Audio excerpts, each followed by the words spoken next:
Assalamualaikum warahmatullahi wabarakatuh. Selamat pagi anak-anak ibu kelas 6. Masih semangat untuk belajar hari ini? Tentu semangat kan? Nah, pada video kali ini kita akan mempelajari tema 6, yaitu menuju masyarakat sejahtera pada subtema 1, masyarakat peduli lingkungan di pembelajaran ke-1. Yang pertama adalah muatan PPKN yang masuk dalam KD 3.2 dan 4.2. Di sini adalah kewajiban mengisi kemerdekaan di lingkungan rumah. Lingkungan hidup yang sehat tentunya akan mendorong terwujudnya masyarakat yang kuat. Contoh kewajiban yang mengisi kemerdekaan di lingkungan rumah, yang pertama, mendaur ulang limbah atau sampah yang dapat merusak lingkungan. Yang kedua, membersihkan selokan bersama-sama di lingkungan sekitar rumah. Dari penjelasan tadi, ayo kita sebutkan kewajiban yang dapat kamu lakukan dalam mengisi kemerdekaan di rumahmu. Nah, untuk itu kita beri kesempatan satu orang untuk menyampaikan kewajiban yang sering dilakukan dalam mengisi kemerdekaan di rumahmu masing-masing. Nah, pada pembelajaran selanjutnya, kita masuk kepada muatan bahasa Indonesia dalam KD 3.7 dan 4.7. Di sini kita akan membahas tentang teks non-fiksi. Teks non-fiksi di sini merupakan teks yang ditulis berdasarkan data atau kenyataan yang ada. Informasi dari teks non-fiksi dapat diperkirakan dengan cara mengetahui kata kunci yang terdapat pada judulnya. Dari penjelasan ibu tadi, dikatakan bahwa informasi dari teks non-fiksi dapat diperkirakan dengan cara mengetahui kata kunci yang terdapat pada judulnya. Nah, coba baca judul berikut. Di sini ada judul lingkungan sekolah yang sehat. Coba kalian tentukan kata kunci dari judul tersebut.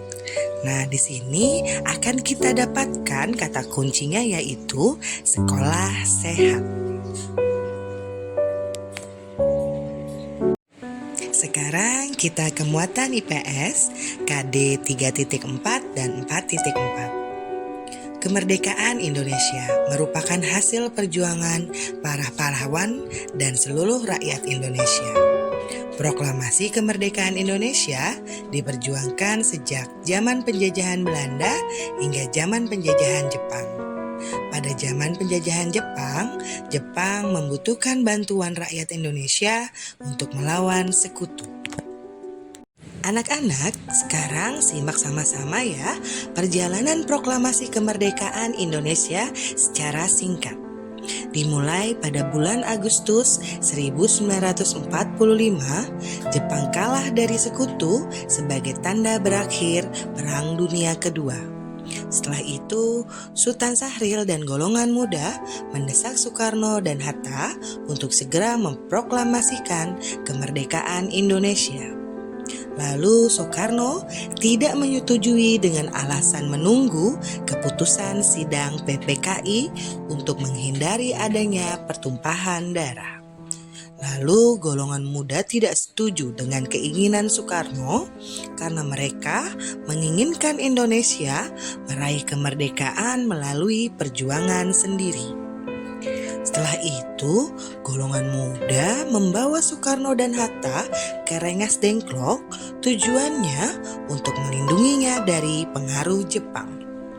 Setelah berdiskusi, Soekarno dan Hatta setuju untuk segera memproklamasikan kemerdekaan. Nah, perjalanan proklamasi kemerdekaan Indonesia selanjutnya, golongan muda Soekarno dan Hatta kembali ke Jakarta dan menuju rumah Laksamana Maeda untuk menyusun teks proklamasi. Lalu, naskah proklamasi disusun oleh Soekarno-Hatta dan Ahmad Subarjo. Naskah tersebut kemudian diketik oleh Sayuti Melik. Lalu kemerdekaan diumumkan pada 17 Agustus 1945. Teks proklamasi dibacakan oleh Soekarno dengan didampingi oleh Muhammad Hatta. Nah, ini adalah bukti-bukti perjalanan proklamasi kemerdekaan Indonesia. Bukti yang pertama adalah ketikan naskah teks proklamasi setelah diketik oleh Sayuti Melik yang ditandatangani oleh Soekarno-Hatta.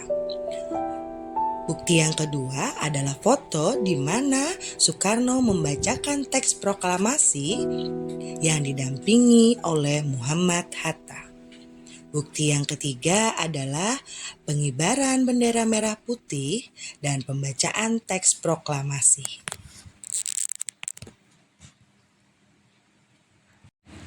Oke, pembelajaran hari ini selesai ya. Terima kasih sudah menonton. Semangat terus ya ke pembelajaran selanjutnya.